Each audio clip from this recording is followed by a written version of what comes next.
Ernst & Young a changé de nom en juillet 2013 pour s'appeler EY.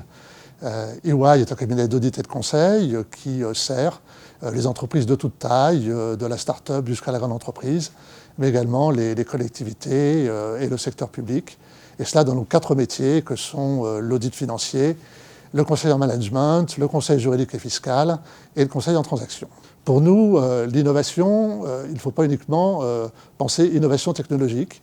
Il faut penser également innovation en matière de ressources humaines, innovation en matière commerciale, et donc inspecter tout ce spectre. Aujourd'hui, un nouveau manager, il doit accepter de se mettre en risque, il doit accepter l'échec, de ne pas réussir du premier coup, et c'est ce qui permet effectivement d'innover, d'apporter de nouvelles idées. Il doit aussi être beaucoup plus collaboratif avec d'autres entrepreneurs, d'autres structures en matière de recherche, car c'est effectivement les échanges entre entreprises qui permettent effectivement aussi d'aller plus loin.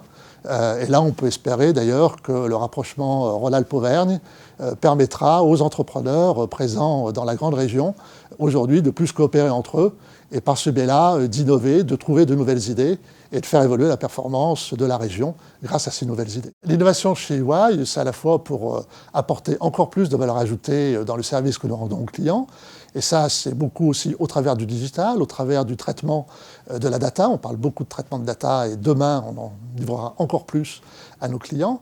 C'est aussi vis-à-vis de nos collaborateurs pour faciliter le coworking, les aider dans cette démarche, puis il y a les espaces que nous occupons dans nos bureaux.